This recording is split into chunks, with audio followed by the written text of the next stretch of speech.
Baik. Assalamualaikum warahmatullahi wabarakatuh. Perkenalkan, nama saya Agustina Sawitiningsih, mahasiswi UIN Raden Intan Lampung, Prodi Sosiologi Agama semester 6, kelas C.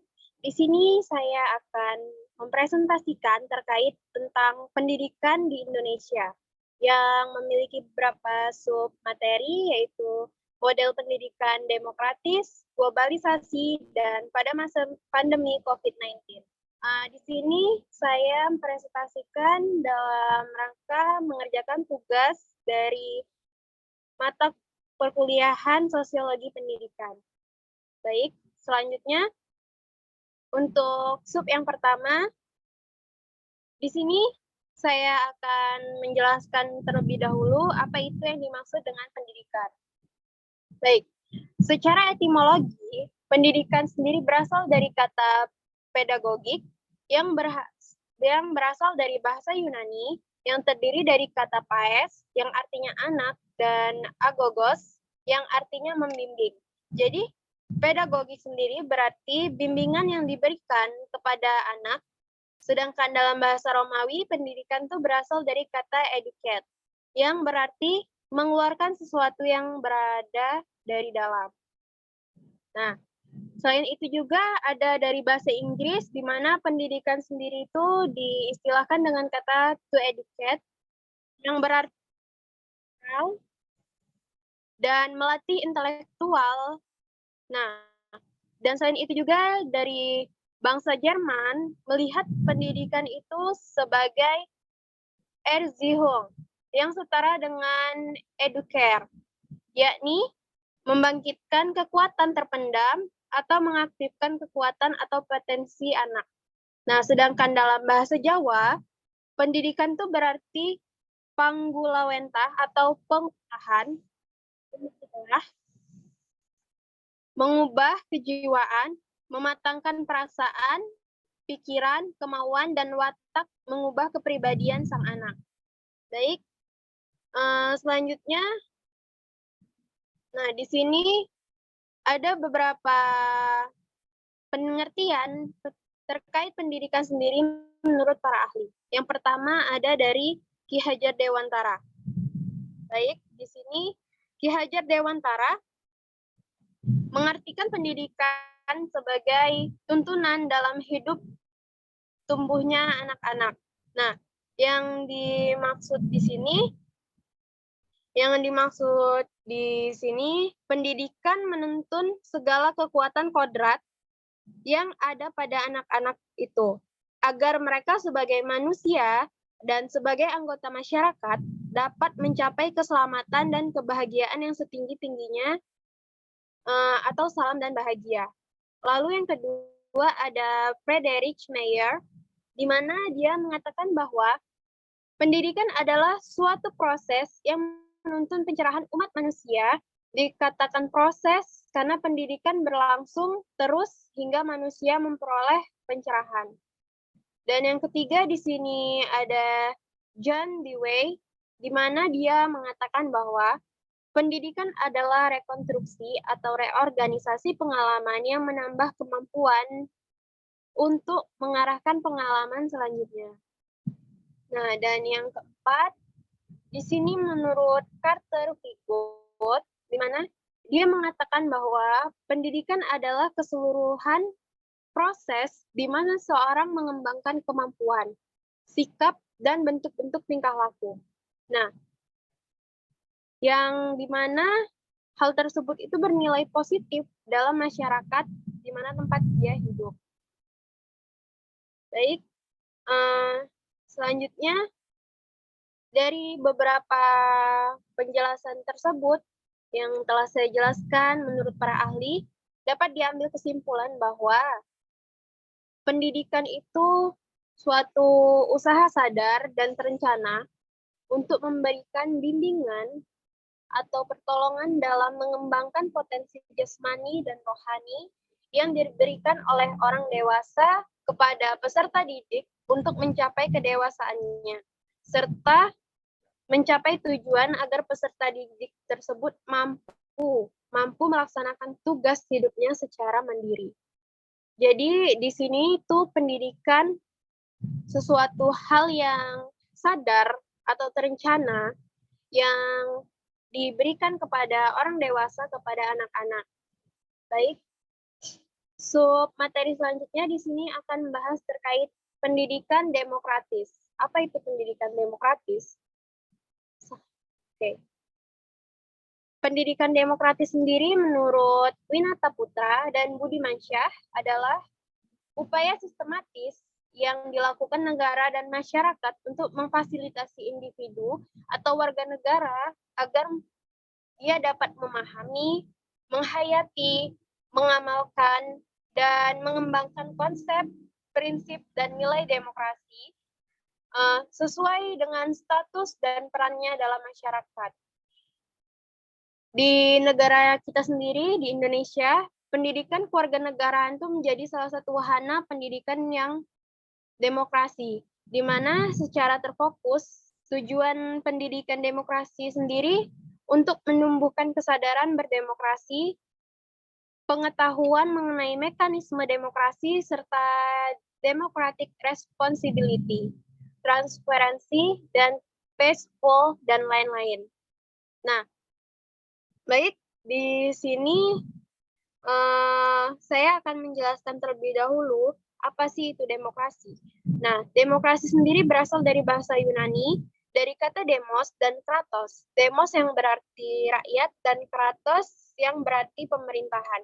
Jadi yang dimaksud dengan demokrasi sendiri adalah kekuasaan yang berakar dari rakyat. Dengan demikian, dalam terma politik dikatakan bahwa kedaulatan tertinggi terletak di tangan rakyat. Sedangkan menurut Kamus Besar Bahasa Indonesia, demokrasi sendiri diartikan sebagai gagasan atau pandangan hidup yang mengutamakan persamaan hak dan kewajiban serta perilaku yang sama bagi semua warga negara. Nah, pendidikan kewarganegaraan tadi, kembali ke pendidikan kewarganegaraan. Pendidikan kewarganegaraan demokrasi untuk masyarakat Indonesia sendiri telah dilaksanakan dalam bentuk baik itu pendidikan formal atau biasa disebut dengan school-based democracy education ataupun community-based democracy education yang dilaksanakan dalam masyarakat. Nah, selama Orde Pemerintahan Soekarno, pendidikan demokrasi dititik beratkan pada konsep Bhinneka Tunggal Ika, yaitu satu bahasa nasional, bahasa Indonesia, semangat anti-imperialisme, dan kesetiaan kepada bangsa dan negara. Baik, selanjutnya, di sini ada visi dan misi pendidikan demokratis. Nah, visi pendidikan demokrasi sendiri adalah sebagai wahana substansi, pedagogis, dan sosial kultural untuk membangun cita-cita, nilai konsep, prinsip, sikap, dan keterampilan demokrasi dalam diri warga negara melalui pengalaman hidup dan berkehidupan demokrasi dalam berbagai konteks. Nah, selanjutnya dilihat dari visi tersebut, ada dirumuskan misi pendidikan demokrasi menurut Winata Putra dan Budimansyah, di mana yang pertama adalah memfasilitasi warga negara untuk mendapat berbagai akses kepada dan menggunakan secara cerdas sebagai sumber informasi. Lalu yang kedua ada memfasilitasi warga negara untuk dapat melakukan kajian konseptual dan operasional secara cermat dan bertanggung jawab terhadap berbagai cita-cita, instrumentasi, dan praksis demokrasi guna mendapatkan keyakinan dalam melakukan pengambilan keputusan individual ataupun kelompok. Dan yang ketiga di sini ada memfasilitasi warga negara untuk memperoleh dan memanfaatkan kesempatan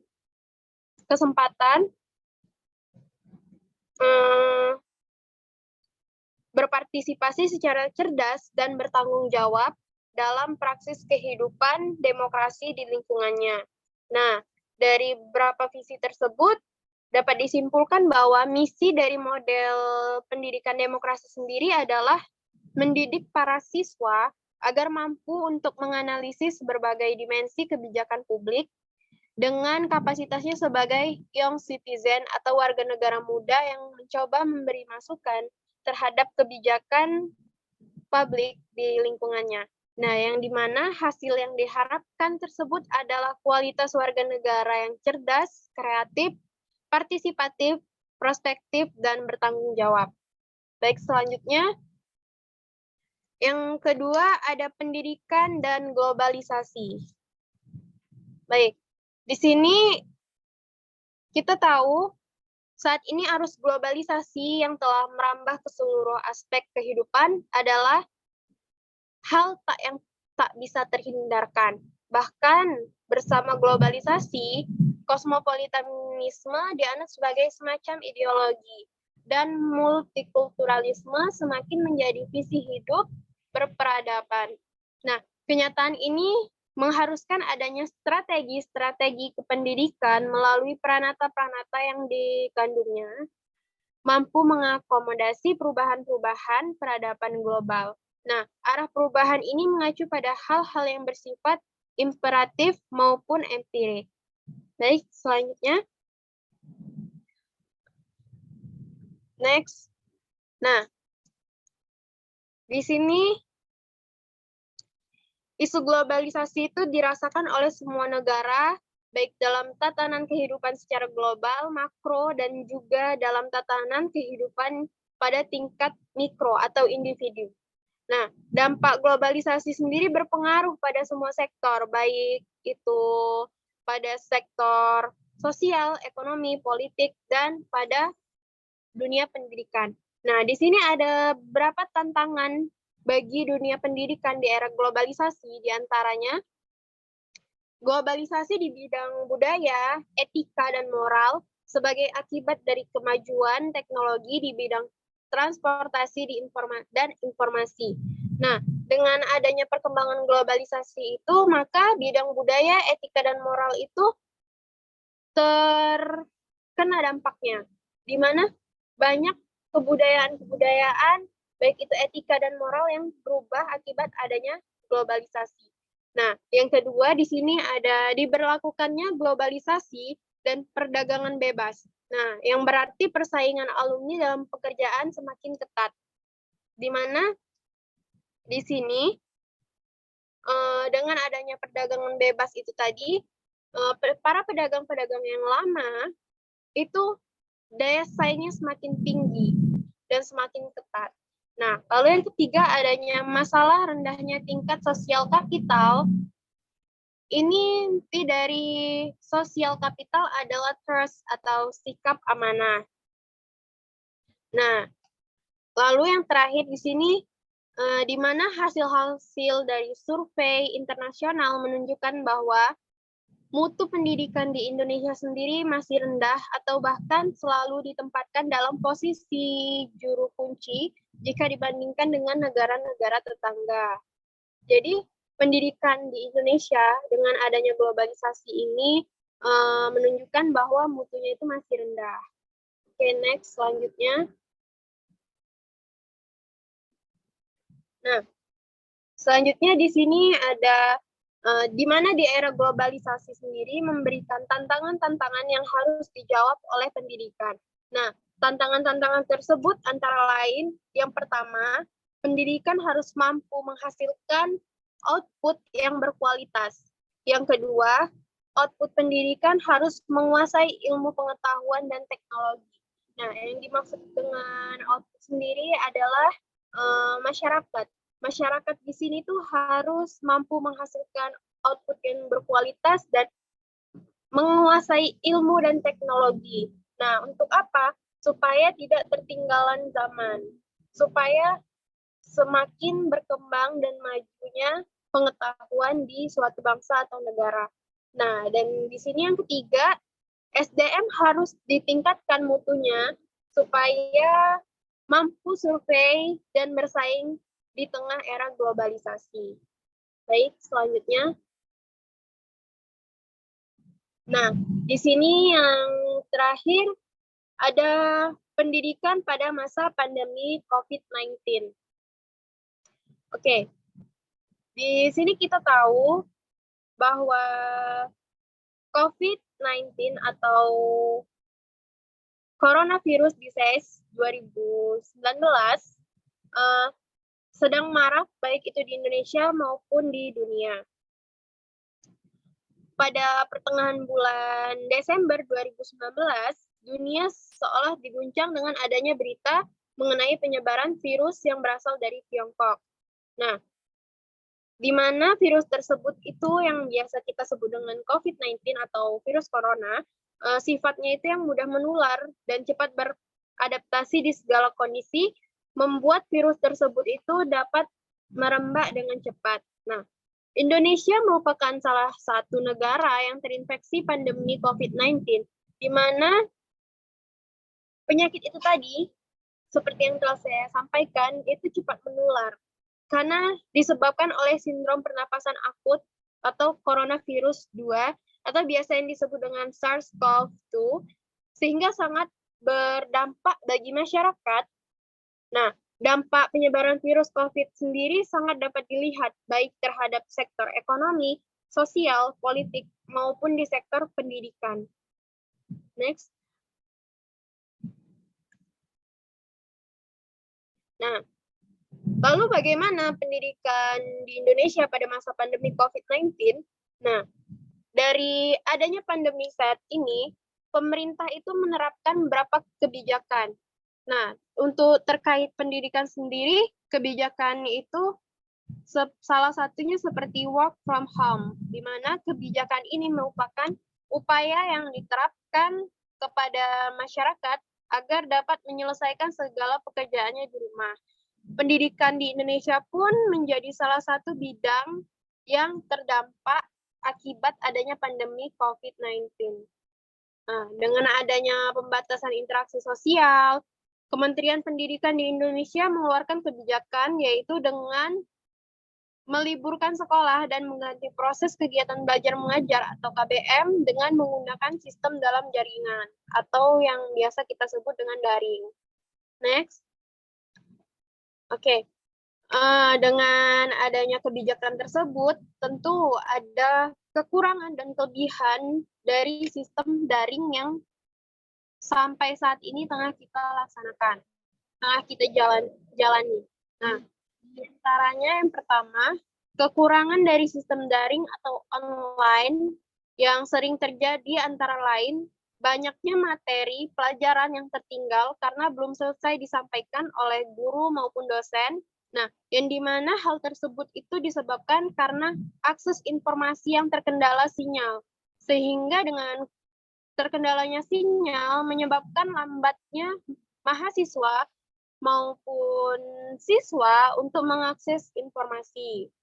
Lalu, selain itu, dengan penggunaan teknologi juga, di sini ada kelebihannya di mana penggunaan teknologi dalam menyelesaikan tugas pada siswa dapat menimbulkan kreativitas di kalangan siswa dengan mengembangkan pengetahuan yang telah mereka miliki. Dengan metode pembelajaran yang bervariasi, siswa dapat menciptakan suatu produk pembelajaran kreatif yang dapat mengembangkan pemikiran melalui analisis mereka sendiri. Baik, next. Terima kasih. Mungkin hanya itu yang bisa saya sampaikan terkait pendidikan di Indonesia, model pendidikan demokratis, dan bagaimana pendidikan di era globalisasi, dan yang terakhir tentang pendidikan di masa pandemi COVID-19. Saya ucapkan terima kasih. Wassalamualaikum warahmatullahi wabarakatuh.